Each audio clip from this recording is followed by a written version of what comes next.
Hello दोस्त, मैं हूँ साक्षर और मेरा यूट्यूब चैनल सृजन क्लासेस बाय रंजन सर में आप लोग का हार्दिक स्वागत है। तो आपको याद होना चाहिए कि मैथ में हम 3D पढ़ रहे हैं और 3D में स्ट्रेट लाइन से रिलेटेड एक थ्योरी बता रहे हैं। तो थ्योरी को आगे बढ़ाने के पहले हम पिछले बात को कुछ याद करेंगे। क्या कि कार्टेशियन फॉर्म में दो सरल रेखाओं का इक्वेशन। तो कार्टेशियन फॉर्म में दो सरल रेखा का इक्वेशन क्या होता है हम आपको पिछले क्लास में बताए हैं।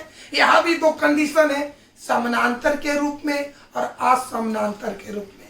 तो कैसे समझेंगे कि यह इक्वेशन समानांतर रेखाओं का है और कैसे समझेंगे कि यह इक्वेशन असमानांतर रेखाओं का है। तो सुनिए, x बाई जेड का गुणांक 1 हो और बट्टा वाला संख्या भिन्न भिन्न हो। x बाई जेड का गुणांक 1 हो और बट्टा वाला संख्या भिन्न भिन्न हो, तब वह इक्वेशन असमानांतर रेखाओं का होता है। दूसरा पॉइंट समझिए, x बाई जेड का गुणांक 1 हो और बट्टा वाला संख्या हूबहू हो, तब वह इक्वेशन समानांतर रेखाओं का होता है। तो इस बात को हम बोर्ड पर लिखते हैं। क्या बाबू? कार्टेशियन फॉर्म में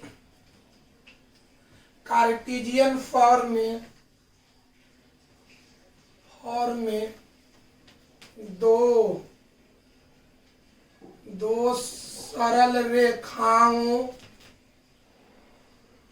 सरल रेखाओं का इक्वेशन मतलब समीकरण।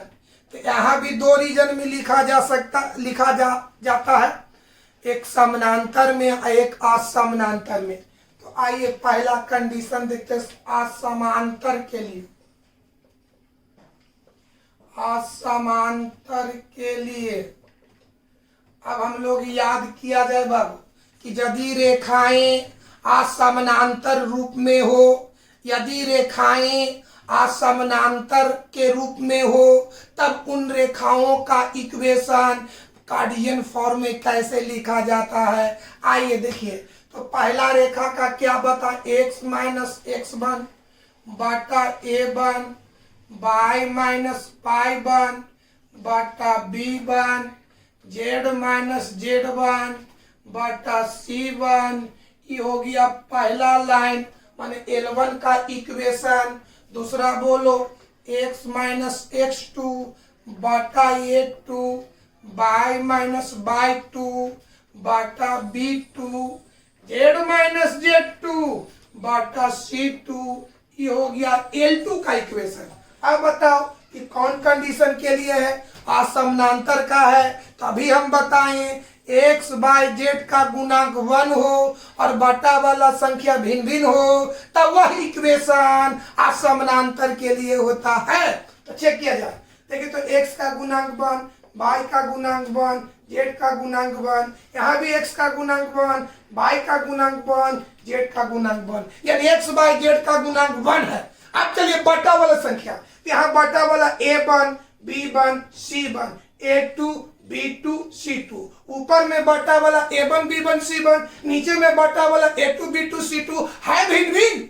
तो ये इक्वेशन असमानांतर के लिए होगा। अगर आपसे कोई बोले कि असमानांतर रेखाओं का इक्वेशन कार्टेशियन फॉर्म में बताइए, तब क्या बताएंगे। पहला रेखा का क्या होगा, x माइनस x1 बटा a1 बराबर y माइनस y1 बटा b1 बराबर z माइनस z1 बटा c1। दूसरा बोलो, x माइनस x2 बटा a2 बराबर y माइनस y2 बटा b2 बराबर z माइनस z2 बटा c2। कोई दिक्कत है बाबू? अगर कब बताइएगा, जब रेखाएं असमानांतर हो और उसका इक्वेशन कार्टेशियन फॉर्म में लिखना हो। काची बाबू, यदि रेखाएं क्या हो, असमानांतर हो, तब उसका इक्वेशन कार्टेशियन फॉर्म में क्या होता, जो बोर्ड पर देखिए। अब चलिए समांतर के लिए। तो असमानांतर में बटा वाला भिन्न भिन्न होना चाहिए और समांतर में हूबहू। तो चलिए समांतर का देना रहेगा तो क्या करेंगे, सब यही देंगे। जो A1 B1 C1 लिखते हैं सब में यहाँ वन वन हटा देंगे, इसे ऐसे हटा देंगे। देख ऊपर ABC ऊपर भी ABC और नीचे भी ABC, तभी हो जाएगा किसका होगा, समांतर का। अगर असमानांतर लिखना तो ऊपर A1 B1 C1 नीचे A2 B2 C2। अगर समानांतर के लिए लिखना है तो ऊपर भी ABC और नीचे भी ABC। आइए समांतर के लिए चला जाए, क्या होगा बाबू, x माइनस x1 बटा a, y माइनस y1 बटा b, z माइनस z1 बटा c। योग लोग पहला रेखा का माने L1 का, दूसरा का बोलो x माइनस x2 बटा a, y माइनस y2 बटा b, z माइनस z2 बटा c बराबर L2। याद हुआ बाबू?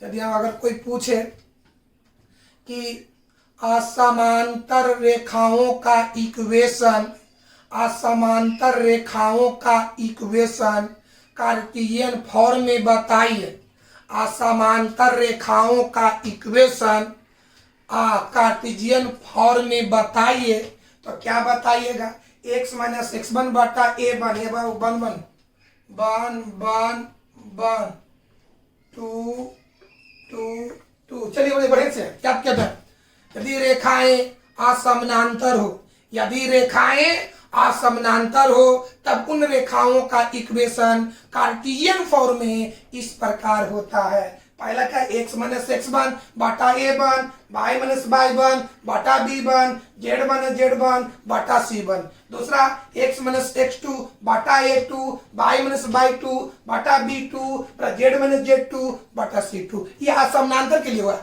समानांतर के लिए बताइए, यदि रेखाएं समांतर हो तब उन रेखाओं का इक्वेशन कार्टेशियन फॉर्म में इस प्रकार होता है।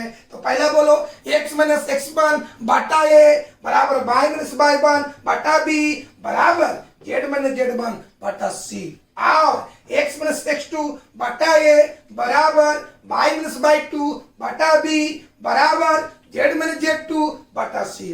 कोई दिक्कत है बाबू? कोई प्रॉब्लम, कोई दिक्कत? देखिए आप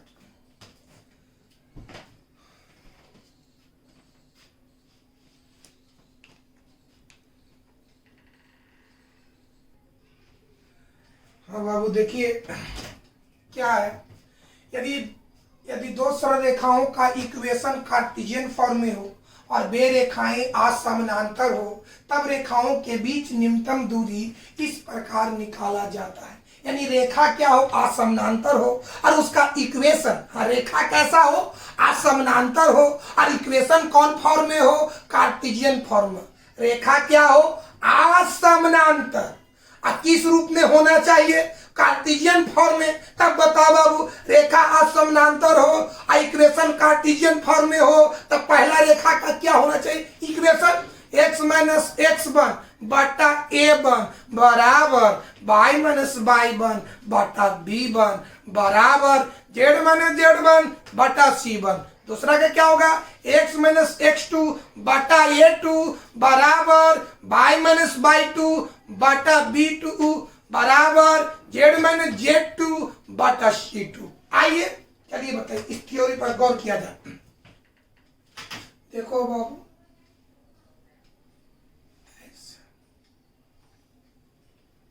ये हो गया पहला रेखा, ये हो गया दूसरा रेखा। देख तो दोनों असमानांतर है, तो बताओ कार्टेशियन फॉर्म में, कार्तीय रूप में पहला रेखा का इक्वेशन बोलो बाबू, x माइनस x1 बटा a1, y माइनस y1 बटा b1, z माइनस z1 बटा c1। दूसरा x माइनस x2 बटा a2, y माइनस y2 बटा b2, z माइनस z2 बटा c2। तब हमको ये बीच का दूरी माने डिस्टेंस और डी निकालना है। तो अब आइए बाबू, यदि रेखाएं असमानांतर हो और उसका इक्वेशन कार्टेशियन फॉर्म में दिया हुआ हो, तब बीच की न्यूनतम दूरी निकालने का फॉर्मूला क्या है? आइए हम लिखते हैं दोस्त, चलिए डी बराबर बटा, चलिए ये आपका डिटर्मिनांट है। चलिए अंश में क्या लिखेंगे, देखा जाए, याद किया जाए, अंश में क्या लिखेंगे? डिटर्मिनांट पहला line x2 minus x1 by 2 minus y1 z2 minus z1। अंश में डिटर्मिनांट होना चाहिए, पहला line Kochi x2 minus x1 by 2 minus y1 z2 minus z1। दूसरा लाइन होगा a1 b1 c1। तीसरा लाइन a2 b2 c2। कोई दिक्कत है बाबू? चलिए बताओ, लड़का यदि इक्वेशन असमानांतर हो और उसका इक्वेशन कार्टेशियन फॉर्म में हो, तब बीच का न्यूनतम दूरी निकालने का क्या फॉर्मूला है? तो चलिए बाबू, डी बराबर बटा, अंश में क्या होना चाहिए? डिटर्मिनांट रिमोट नहीं है, ई डिटर्मिनांट पहला लाइन का x2 minus x1 by 2 minus y1 z2 minus z1। दूसरा लाइन a1 b1 c1। तीसरा लाइन a2 b2 c2। कोई दिक्कत? बटा चलिए बाबू, बटा रूट अंडर, चलिए आइए, रूट अंडर कैसे याद करेंगे बाबू? रूट अंडर, चलिए देखिए कैसे याद करेंगे। पहले ए बी में लिखना है, ए बी ऐसे, a1 b1 a2 b2। पहले ए बी में देखा a1 b1 a2 b2, देख कैसे गुना किया जाता है, तो बढ़िया से a1 इंटू b2 घटाओ, बढ़िया से a1 इंटू b2 घटाओ a2 इंटू b1। देख कैसे लिखेंगे? a1 इंटू b2 घटाओ a2 इंटू b1। याद करने की ट्रिक देखो, a1 इंटू b2 घटाओ a2 into b1। A B में हुआ, फिर चलेंगे बीसी में, फिर चलेंगे सीए में। बढ़िया से समझो, पहले ए बी के रूप में कैसे लिखेंगे? a1 into b1 a2 into b2। इसको वहां कैसे सेट करेंगे? a1 इंटू b2 घटाओ a2 इंटू b1। याद हुआ? चलिए आओ याद कराते हैं। बीसी में b1 into c1, BC b1 into c1 b2 into c2। कैसे लिखेंगे? b1 इंटू c2 घटाओ b2 इंटू c1। याद हुआ? b1 इंटू c2 घटाओ b2 इंटू c1। फिर एक बार बढ़िया से समझो, देखो बढ़िया से बाबू, तीन चीज बढ़िया से समझो, उसके बाद लिखते हैं। पहले ए बी में a1 into b1 a2 into b2। कैसे सेट करेंगे? a1 इंटू b2 घटाओ a2 into b1। a1 into b2 घटाओ a2 इंटू b1। चलो बीसी वाला चलिए, b1 into c1 b2 into c2। इसको कैसे गुना करेंगे? b1 इंटू c2 घटाओ b2 इंटू c1। चलिए याद कैसे करोगे? a1 इंटू b2 घटाओ a2 इंटू b1। बीसी में आइए, b1 इंटू c2 घटाओ b2 इंटू c1। अब आइए सीए में, c1 into a1 c2 into a2। कैसे गुना करेंगे? c1 इंटू a2 घटाओ c2 इंटू a1। देखिए तीन रूप, अगर नहीं याद होगा तो नहीं याद हो पाएगा। चलिए फॉर्मूला कैसे याद करेंगे बउआ? बढ़िया से देखो, चलो डी बराबर, अंश वाला याद किया जाए, determinant x2 minus x1 by 2 minus y1 z2 minus z1। दूसरा लाइन a1 b1 c1। तीसरा लाइन a2 b2 c2। हर में याद करने की तरीका, तो पहले ए बी के रूप में पद देंगे, फिर बीसी के रूप में देंगे, फिर सीए के रूप में, पहले ए बी के रूप में, फिर बीसी के रूप में, फिर सी ए के रूप में। तो ए बी के रूप में बताओ, तो ए बी के रूप में सेट कर रहे हैं, A one into B one, A two into B two. कैसे गुना करेंगे, A one into B two घटाओ A two into B one, A one into B two घटाओ A two into B one. BC के रूप में कैसे set करेंगे, B one into C one, B two into C two. कैसे गुना करेंगे, B one into C two, यहां से बनाओ, चलिए भाई ए बी वाला, A one into B two घटाओ A two into B one.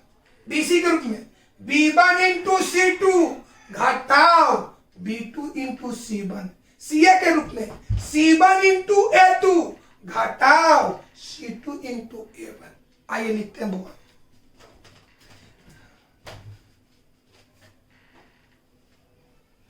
देखो बउआ, चलिए रूट अंडर ए बी के रूप में क्या होगा, A one into B two घटाओ A two into B one के होल स्क्वायर। बीसी के रूप में B one into C two घटाओ B two into C one के होल स्क्वायर। देखिए यहाँ पर नहीं हट रहा दोस्त, यहाँ पर नहीं हट रहा, तो हम नीचे लिख रहे हैं, क्या लिखेंगे, सी वन इंटू ए टू घटाओ C two into A one के होल स्क्वायर।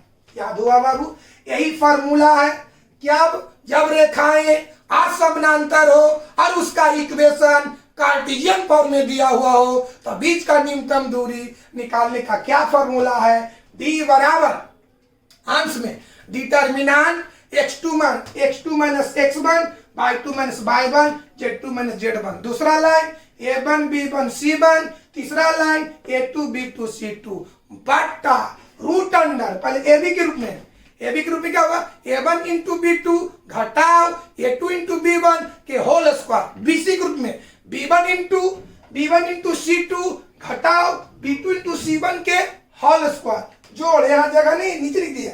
सी के रूप में c1 into a2 minus c2 into a1 के होल स्क्वायर। चलिए ये आपका फॉर्मूला है।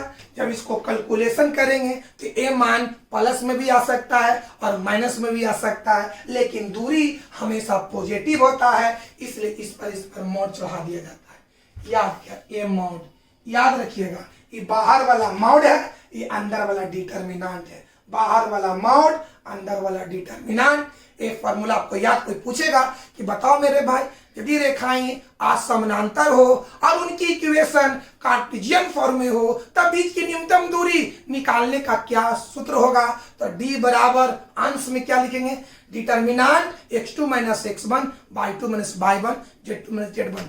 Second line a1 b1 c1, third line a2 b2 c2 बट्टा root under a1 into b2 घटाओ a2 इंटू b1 के whole square plus b1 into c2 घटाओ b2 into c1 के whole square plus c1 into a2 घटाओ c2 into a1 के whole square. अब आइए इस फार्मूला में एक फार्मूला यूज करेंगे।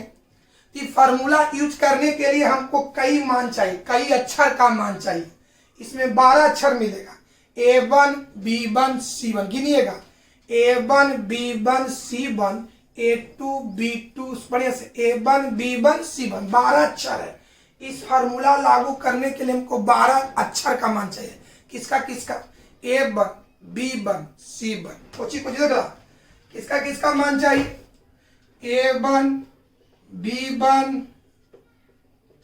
c1 a2 b2 c2 x1 y1 z1 x2 y2 z2। यानी ये फार्मूला लागू करने के पहले हम कोई 12 अक्षर का, 12 लेटर का मान चाहिए। किसका किसका, a1 b1 c1 a2 b2 c2 x1 y1 z1 x2 y2 z2। ये 12 अक्षर का मान हम आपको निकालने का तरीका बताए हैं। 12 अक्षर का मान हम निकालने का तरीका बताए हैं। कैसे, कि यदि दो सरल रेखा का इक्वेशन कार्टेशियन फॉर्म में दिया हुआ हो तब उन इक्वेशन से A1 B1 C1 A2 B2 C2 X1 Y1 Z1 X2 Y2 Z2 का मान ऐसे निकाला जाता है। याद करो, सब लिखा चुके हैं। पहला समीकरण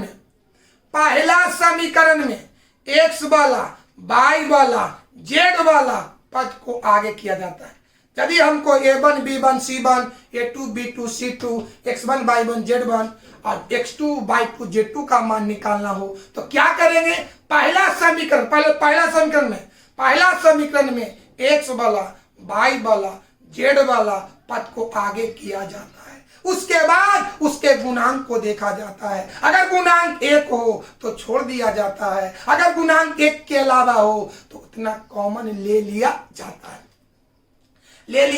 है। जितना कॉमन लिया जाता है उतना इस अंश हर में भाग दिया जाता है। इसके बाद सभी पदों के बीच में माइनस किया जाता है। ऐसा करने से x y z के साथ जो संख्या घटा हो उसको X1 Y1 Z1 और जो बटा में है उसे A1 B1 C1 कहा जाता है। जबकि उसी तरह से दूसरा इक्वेशन में भी X वाला Y वाला Z वाला पद को आगे करेंगे। इसके बाद गुणांक देखेंगे, अगर 1 रहेगा तो छोड़ देंगे, अगर 1 के अलावा रहेगा तो कॉमन लेंगे। जितना कॉमन लेंगे उतना इस अंश और हर में भाग दिया जाता है।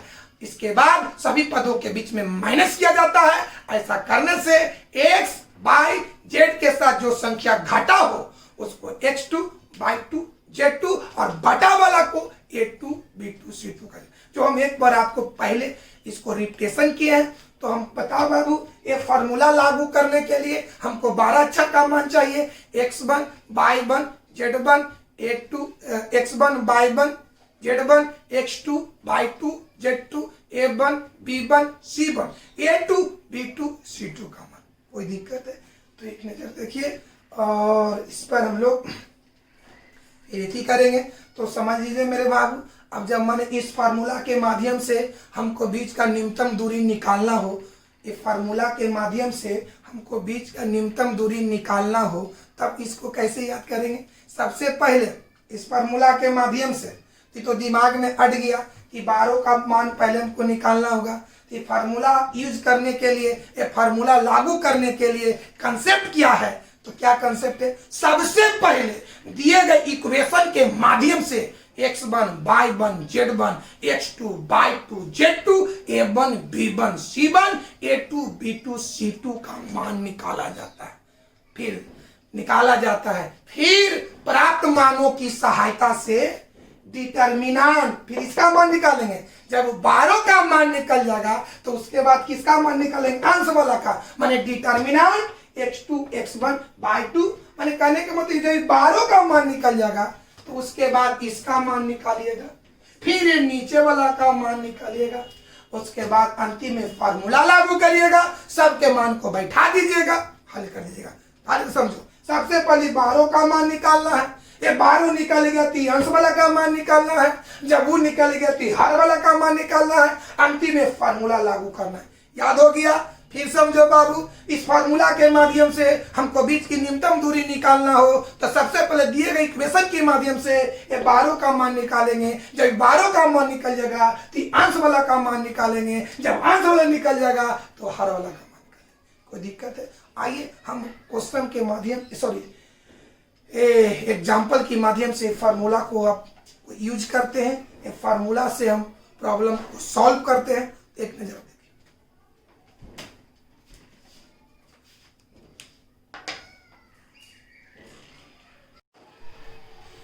हाँ बाबू,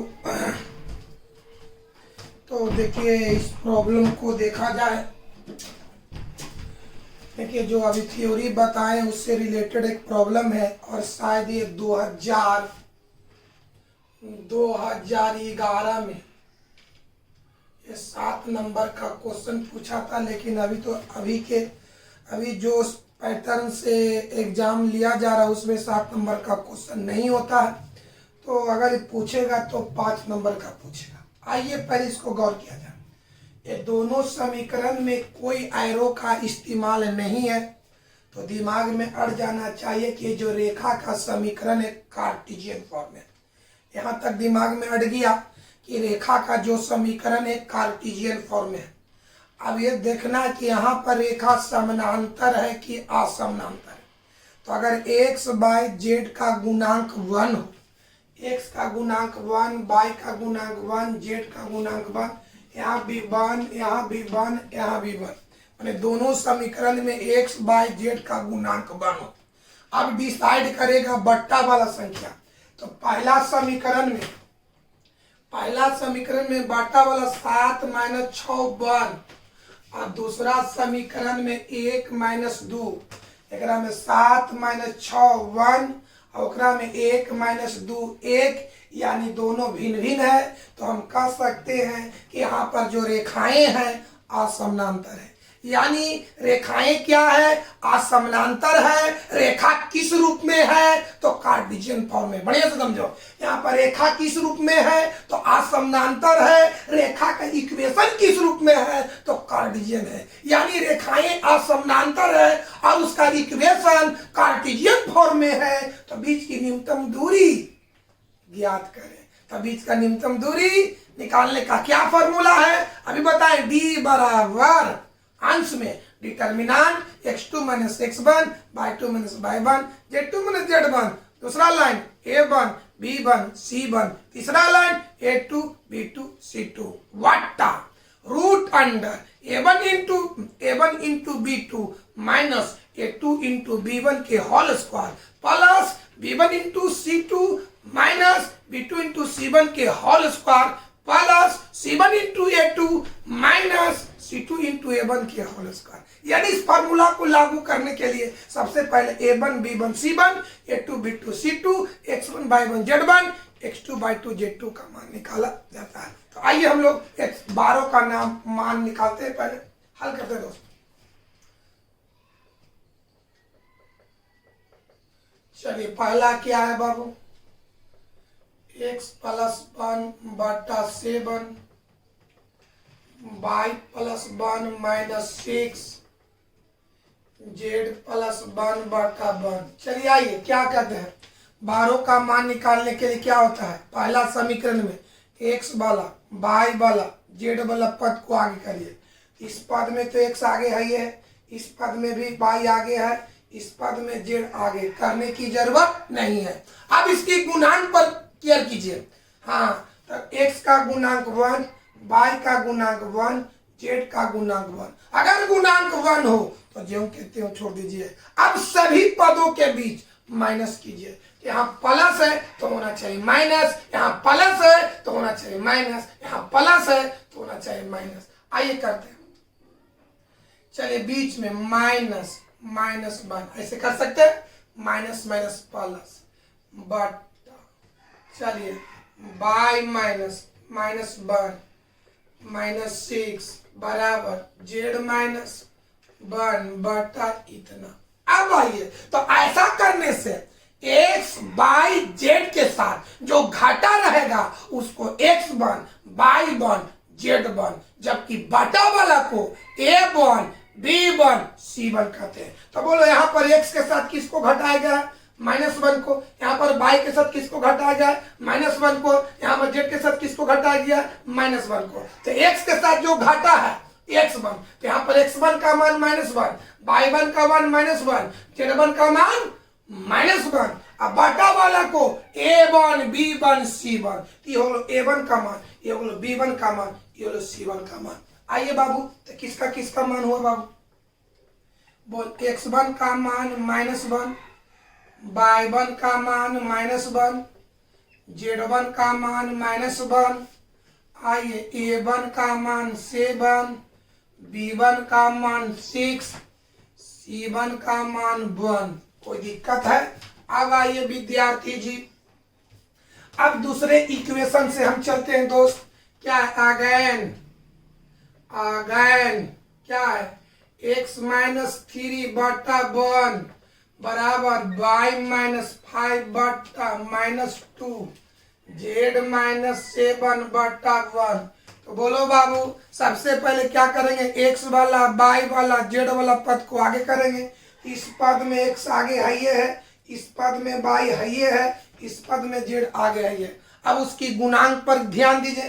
तो x का गुणांक 1, y का गुणांक 1, z का गुणांक 1। अगर गुणांक 1 हो तो ज्यों के त्यों छोड़ दीजिए, फिर सभी पदों के बीच में माइनस कीजिए। तो यहाँ माइनस आई है, यहाँ माइनस आई है, यहाँ माइनस, यानी कोई भी चेंज करने की आवश्यकता नहीं है। तो ऐसी स्थिति में x बाई जेड के साथ जो घटा रहेगा वही x2 बाई 2 z2 कहा जाता है, और बटा वाला को a2 b2 c2। तो बोलो यहाँ पर x के साथ किसको घटाए है? 3 को, तो हो गया x2 का मान। यहाँ पर y के साथ किसको घटाए है? 5 को, तो y2 का मान। यहाँ पर z के साथ किसको घटाया है? 7 को, तो z2 का मान। ये हो गया x2, ये हो गया y2, ये हो गया z2, ये हो गया a2, ये हो गया b2, ये हो गया c2। बोलिए बाबू, x2 बराबर 3, y2 बराबर 5, z2 बराबर 7, a2 बराबर 1, b2 बराबर -2, c2 बराबर 1। अब यह 6 गो यहाँ मान निकला, 6 गो यहाँ निकला। अभी 12 मान की सहायता से पहले हम बताए थे कि पहले निकालेंगे determinant x2 minus x1, y2 minus y1, z2 minus z1। दूसरा line a1 b1 c1, a2 b2 c2। पहले अंश वाला का मान निकालेंगे, फिर हर वाला का मान निकालेंगे, फिर फार्मूला लागू करेंगे, सबके मान को बैठा देंगे, फिर यदि करेंगे। तो इतना अब देखा जाए बाबू पहले।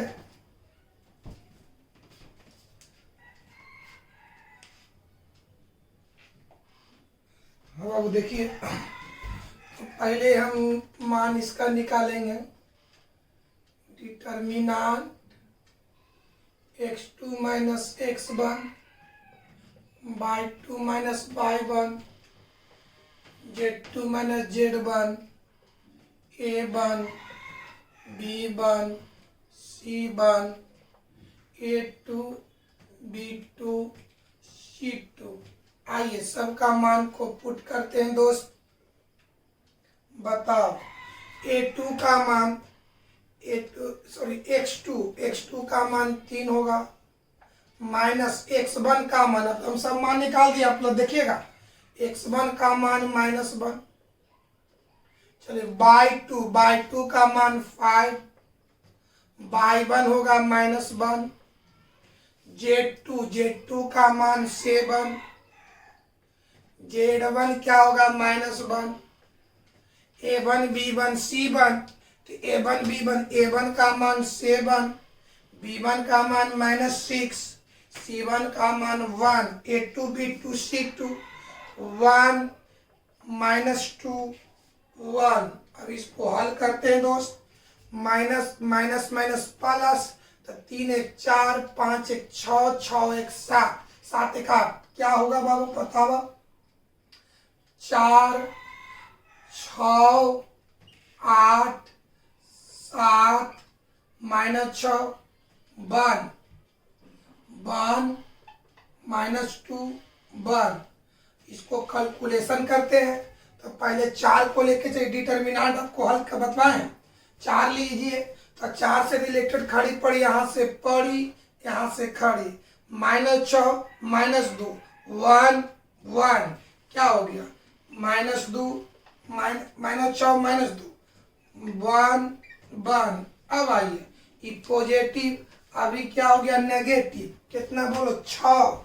तो चलो 6 इंटू, अच्छा बता, 6 से रिलेटेड, यहाँ से पड़ी, यहाँ से खड़े, 7 1 1 7। चलिए 7 1 1 1। अब आइए पॉजिटिव नेगेटिव, अबरी में पॉजिटिव। अब चलो 8 से रिलेटेड, यहाँ से पड़ी, यहाँ से खड़ी, 7 -6 1 -2। आइए बाबू, 7 -6 1 -2।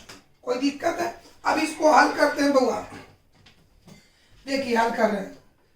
4 -6 में 1 से गुना करो, -6 घटाओ, -2 में 1 से -2 हो गया, -7 में 1 से 7, 1 में 1 से 1। चलिए 8 इंटू 7 में -2 से -2 से तक क्या होगा, -14, आई हो गया -6। आइए क्या होगा, माइनस माइनस प्लस 4, -6 + 2 माइनस 7 में घटाओ तो 6। चलिए माइनस माइनस प्लस, चलिए 8 इंटू कितना होगा बाबू, -14 + 6। देखिए बढ़िया से देखो आप, देखिए उसके बाद मिटा लेंगे दोस्त।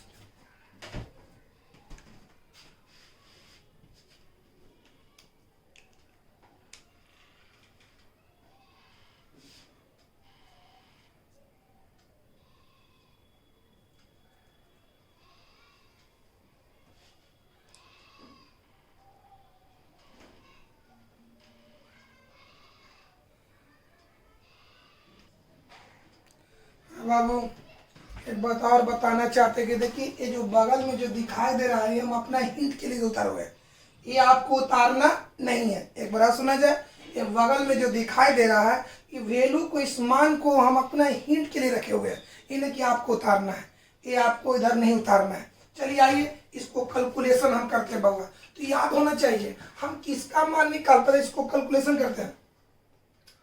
चलो कितना बउआ, 4, ये हो गया आपका -4 प्लस, है ना बाबू, प्लस ये आपका ये क्या है बाबू, तो इसको ऐसे रख दो। चलिए -6 में 6 से गुना करो, -36, ये कितना होगा, प्लस 8 गुने, ये कैलकुलेशन करो तो -8, तब -16, -36, -64, तो -116। इसलिए आप हमको बताइए हम किसका मान निकाले हैं, x2 - x1 y2 - y1 z2 - z1 a1 b1 c1 a2 b2 c2 बराबर -116। ये मान निकल गया बाबू। अब हम निकालेंगे किसका, चलिए मिटाते हैं दोस्त।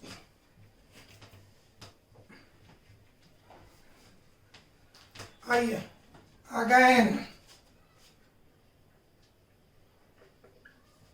अब निकालेंगे रूट अंडर, एक बड़ा फॉर्मूला है, रूट अंडर क्या निकालेंगे, a1 into b2, a2 into b1 के whole square plus b1 into c2, b2 into c1 का whole square, c1 into a2, c2 into a1 का होल स्क्वायर।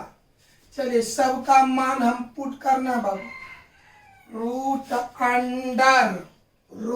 अंडर a1, चलिए a1 का मान 7 गुने b2 का मान -2 हो गया, घटाओ a2 का मान 1 गुने b1 का मान -6 के होल स्क्वायर प्लस b1 का मान -6 गुने c2 का मान 1 माइनस b2 का मान हो गया -2, b2 का मान -2, c1 का मान 1 के होल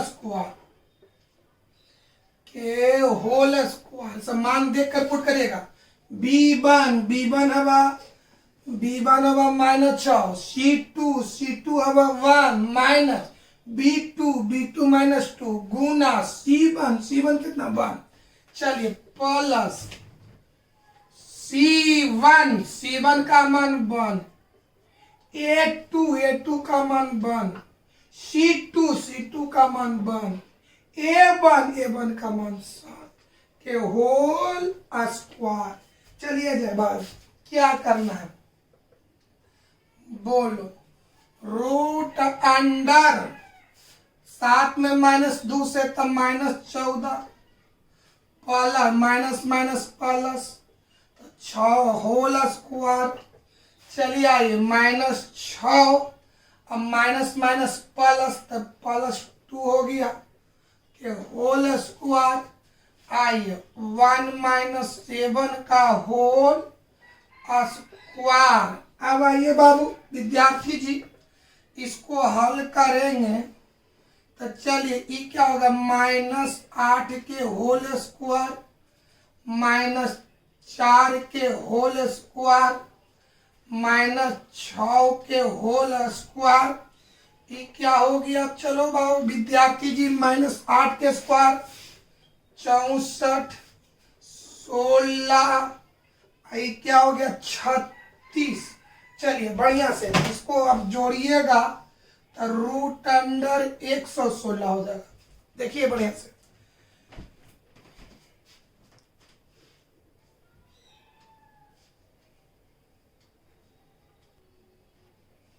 चलो बाबू देखिए तो मान कितना आया बताओ। हम किसका निकाल रहे थे?